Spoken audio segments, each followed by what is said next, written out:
Hey there, welcome to DIY Projects with Pete. Today I'm here in Austin, Texas with my buddy Eric from Beard Brand. He's a fellow YouTuber, and what are we going to make today, Eric? Well, what we have here is this beautiful cherry slab coffee table with this stunning blue, kind of bluish turquoise epoxy inlay, and there's something special about it. Well, it glows in the dark, which is pretty awesome. It looks great at night. So let's go ahead and get started with today's project and head out in the garage. You ready? Let's do it. All right, let's do it. Before we got started, we made a stop down at Reclaimed Wood ATX. It's near downtown Austin, and we wanted to find a cool slab of wood to work with.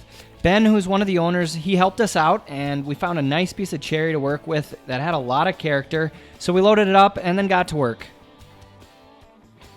Now the first step was to sand down the slab and to clean it up a bit and smooth things out. So Eric got out a sander and hit it with some 120 and then some 220 grit sandpaper.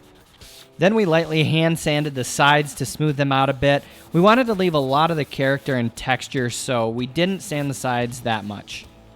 The void did have a lot of debris in it, so we cleaned it out as much as possible. We knocked out some of the loose debris with a screwdriver and then blew out the dust, or you can use an air compressor if you have one. Now the overall slab was just under 8 feet in length, and we decided to cut the slab down to about 5 feet for the coffee table and then to make a couple matching side tables out of the leftover wood.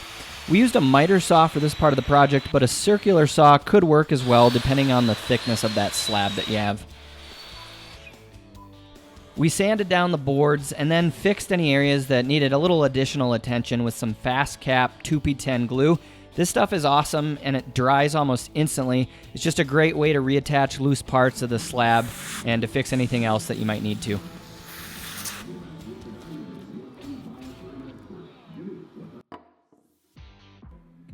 The next step was to mix up the epoxy to fill those voids.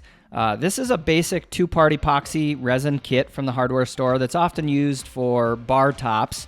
And we used some smaller bottles to measure so we were accurate in measuring out the equal parts. Some small bubbles formed as the epoxy was mixed, but we'll use a torch to remove those in a later step.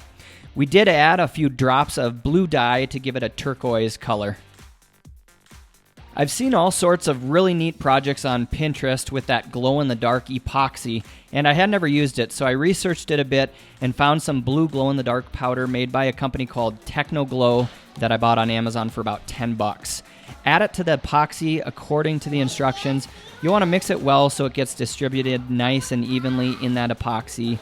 And the glow-in-the-dark powder does come in a variety of different colors, so you have a few options to choose from.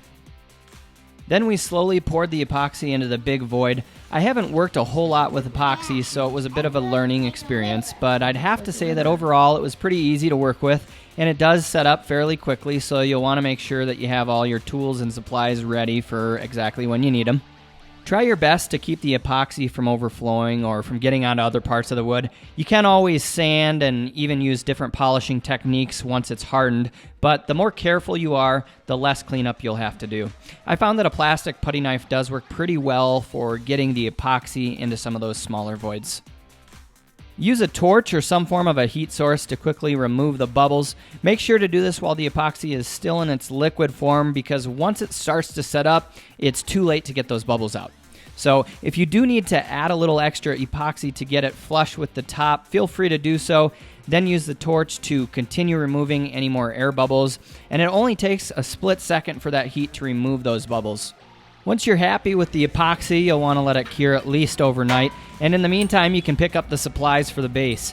Eric found some 1-inch piping with threaded ends in the plumbing section at the hardware store that we thought would look good. Assembling the base is a pretty quick and easy process. The hardest part, I'd say, is actually probably just figuring out the sizes that you want for your table. But if you want to see the exact pipe sizes and parts we used for this table, check out my website at DIYpete.com/wood slab coffee table, and you'll have all the information there. The next morning, we took the slab outside to sand away the excess epoxy. For this project, we're going to finish the slab with an oil-based polyurethane, but you certainly could use a clear epoxy to finish the entire table if you'd like. That epoxy would give it a thicker coating similar to a bar top. Now, Eric's company wanted more of a natural-looking finish, which is why we chose to brush on a polyurethane. The 220 grit pad on the orbital sander will remove the excess, and we sanded right up to the epoxy, but not over it for the most part, just on this project. But if you do want to sand over it and make the epoxy perfectly flush with the wood, you certainly can, and you'll want to just continue over that epoxy with higher grits of sandpaper up to about 2,000 or so, and possibly doing a little wet sanding to polish the epoxy and get its shine back. We moved the slab back into the garage and did a final sanding on the underside. Once this is complete, use a damp rag to remove any dust and then apply a finish. I'm brushing on a couple coats of an oil-based clear semi-gloss polyurethane for the finish. Once the underside dried, we flipped the slab right side up and used a damp rag to remove the dust. Then we applied an oil-based polyurethane to the entire top and to the sides. An oil-based polyurethane is going to bring out those rich colors of the wood, and it's also going to give it a durable finish. I'd recommend doing between 2 to 3 coats and to sand between coats. Now, I was a little unsure if we should go over the epoxy with the polyurethane, so I did stay away from it for the most part, but I did notice that it doesn't affect much, but if you are using a brush and not spraying it, you could leave some slight brush marks on the epoxy areas. Once you're finished with the top of the slab, go ahead and brush the sealer onto the sides or the live edges as well. We gave the first coat time to dry and then started attaching the base onto the underside of the slab. Center the base and then use screws to attach the metal to the wood. Make sure to always pre-drill before inserting each screw. And the slab was about 2 inches thick, so we used 1.5 inch long screws. One thing that's nice about using this style of base is that you have a little room for air to level the furniture once it's in place, in case that slab has a slight twist to it or the floor isn't exactly level. Simply adjust the end caps on the pipes or the different sections of the base. We used 500 grit sandpaper to lightly sand between coats. This is going to help ensure your table has a nice smooth finish once it's complete. Use a damp rag and wipe down the top surface and sides to prep it for the last coat, and then brush on a thin second coat for the final finish of the table. Feel free to do a third coat if you'd like, but the second coat on this project had a subtle shine to it. It was really even, and I liked the way it looked, so we called it good. Eric put the final touches on the side tables. Then we cleaned up the garage and took a look at the completed project. We flipped off the lights to see the glow-in-the-dark epoxy for the first time, which was cool, and we were really happy with the finished project and how it turned out all in all. Then we loaded up the tables in the Volvo to take them down to Beard Brand headquarters in downtown Austin, Texas.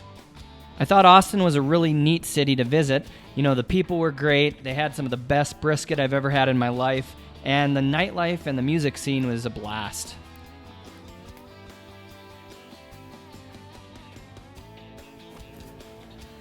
Whew. That was good, huh? Yeah, that was a fun project. That was a fun project. I really enjoyed this. I don't roll my sleeves up very often. I'm more on the urban side of things than the woodworking and outdoors things. So it was tons of fun to be able to get my hands dirty and work on this project. And I've never created anything so beautiful in my life. That's awesome. I had a blast working on this. For those of you who haven't yet heard of Eric's company, it's Beard Brand. He does men's grooming products and beard oils, all sorts of awesome stuff, especially for the woodworkers out there who rock a beard. Check out his channel. Thanks again for collaborating, man. Yeah, it's been a pleasure. Yeah, and all you guys that get the sawdust up in the beard, you got to take care of your beard a little bit. So we'll be a great resource for you guys. And we got a channel as well, a YouTube channel where we give tips and guidance on how to take care of your beard. So you could find us over at Beard Brand. Of course, we're over there making videos 4 times a week. Awesome. We'll definitely check that out. And I hope you enjoyed today's video. If you did, please give it a thumbs up and subscribe to the channel. We'll see you later, and cheers from Austin, Texas. Bye, guys. See ya.